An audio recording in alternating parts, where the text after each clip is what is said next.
Sejam bem-vindos ao Sagrado Canal Católico. Eu sou Beth Gravina. Continuaremos hoje a leitura de como a Igreja Católica construiu a civilização ocidental, de Thomas E. Woods Jr., da editora Quadrante. A palavra escrita. A honrosa tarefa dos copistas era difícil e exigente. Em um manuscrito monástico, lemos estas palavras: quem não sabe escrever, pensa que não é um trabalho. Mas a verdade é que, embora se sustente a pena só com 3 dedos, todo o corpo se cansa. Os monges tinham de trabalhar frequentemente no meio do frio mais cortante. Ao concluir uma cópia que fez do comentário de São Jerônimo do livro de Daniel, um copista monástico pedia a nossa simpatia. Rogo aos leitores que fizerem uso deste trabalho que tenham por bem não se esquecerem daquele que o copiou. Era um pobre irmão chamado Luís, que enquanto transcrevia este volume, trazido de um país estrangeiro, suportou o frio e foi obrigado a terminar de noite o que não conseguiu escrever à luz do dia. Mas tu, Senhor, serás a plena recompensa do seu esforço. No século VI, um senador romano já retirado da vida pública, que se chamava Cassidoro, teve um primeiro vislumbre do papel cultural que os mosteiros viriam a desempenhar. Em meados deste século, fundou o mosteiro de Vivarium, no sul da Itália, dotando-o de uma refinada biblioteca. A bem dizer, a única biblioteca desse período de que hoje se tem notícia, e insistiu na importância de copiar manuscritos. Parece que alguns importantes manuscritos cristãos deste mosteiro se encontram hoje na Biblioteca Lateranense à disposição dos papas. Surpreendentemente, não é a Vivarium, mas as outras bibliotecas monásticas e scriptória que devemos a maior parte da literatura latina antiga que chegou até nós. Nos casos em que não foram conservadas e transcritas pelos monges, essas obras sobreviveram graças a bibliotecas e escolas associadas às grandes catedrais medievais. A par das suas próprias contribuições originais, a Igreja empenhou-se em preservar livros e documentos que foram de seminal importância para salvar a civilização antiga.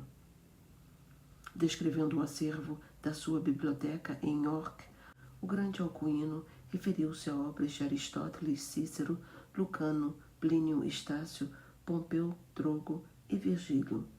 Na sua correspondência, cita ainda outros autores clássicos como Ovídio, Horácio e Terêncio. E não estava sozinho na sua familiaridade com os escritos antigos e no apreço por eles. Lupo, cerca de 805 a 862, o abade de Ferrieres, cita Cícero, Horácio, Marcião, Suetônio e Virgílio. Abbon de Fleury, cerca de 950 a 1004, que foi abade do mosteiro de Fleury, demonstra estar particularmente familiarizado com Horácio, Salustiano, Terêncio e Virgílio. Desidério, tido como o maior dos abades de Monte Cassino, depois do próprio Bento, e que, em 1086, veio a tornar-se o Papa Vítor III, supervisionou a transcrição de Horácio e de Sêneca, assim como a do De Natura Deorum de Cícero e dos Fatos de Ovídio. O seu amigo, o arcebispo Alfano, que também tinha sido monge em Monte Cassino, manejava com similar fluência as obras dos escritos antigos e citava frequentemente Apolônio, Aristóteles, Cícero, Platão, Varrão e Virgílio, além de imitar Ovídio e Horácio nos seus versos. Santo Anselmo, enquanto foi abade de Bec, recomendou aos seus alunos a leitura de Virgílio e outros escritores clássicos, embora os aconselhasse a passar por alto trechos moralmente censuráveis. O grande Gerberto de Aurillac não se limitou a ensinar lógica, também analisava com seus alunos passagens de Horácio, Juvenal, Lucano, Pércio, Terêncio, Estácio e Virgílio. Sabemos de conferências sobre autores clássicos que pronunciou em lugares como St. Albans e Paderborn. Conserva-se de Santo Edelberto um exercício escolar que compôs, juntando excertos de Cícero, Horácio, Juvenal, Pércio, Sêneca, Terêncio e outros. O cardeal John Henry Newman, o grande converso do anglicanismo do século XIX e talentoso historiador, dá a entender que Santo Hildeberto conhecia Horácio praticamente de cor. O certo é que a Igreja apreciou, preservou, estudou e ensinou as obras dos antigos que de outro modo se teriam perdido. Além da cuidadosa conservação de obras do mundo clássico e dos padres da Igreja, umas e outras primordiais para a civilização ocidental, os monges realizaram outro trabalho de incomensurável importância com a sua habilidade de copistas: a preservação da Bíblia. Sem a sua dedicação a essa tarefa e as numerosas cópias que produziram, não se sabe como o texto sagrado teria podido sobreviver aos ataques dos bárbaros. Era frequente embelezarem os evangelhos com primorosas iluminuras artísticas, como nos famosos evangelhos de Lindau e Lindisfarne, obras de arte e de fé. Centros de educação.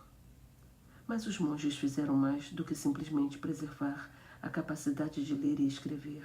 Até mesmo um historiador, sem qualquer simpatia pela educação monástica, reconheceu.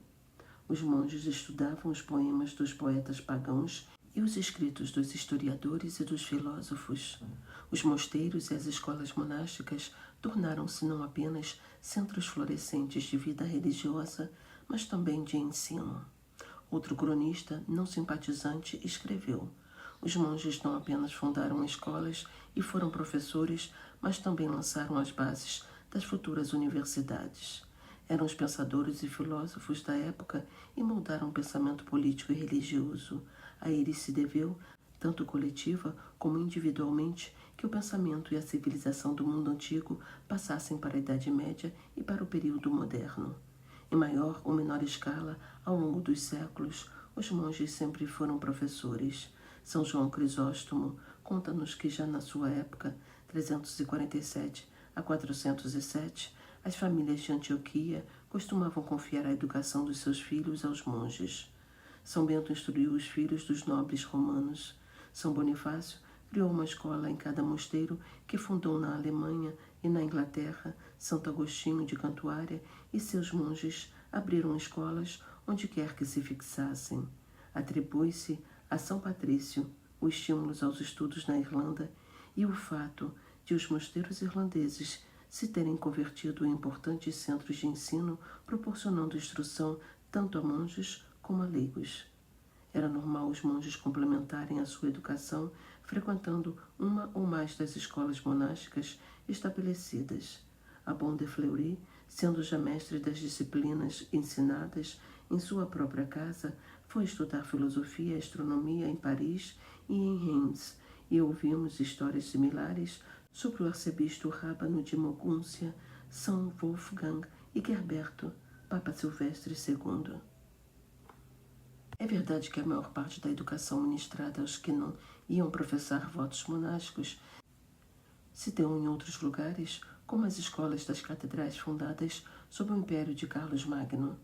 Mas mesmo que a contribuição dos mosteiros tivesse sido apenas a de ensinar os seus monges a ler e a escrever, não teria sido um feito desprezível. Quando os gregos micênicos sofreram uma catástrofe no século XII a.C., uma invasão dos dórios, segundo alguns historiadores, o resultado foram os 3 séculos de completo analfabetismo conhecidos como a Era Negra da Grécia.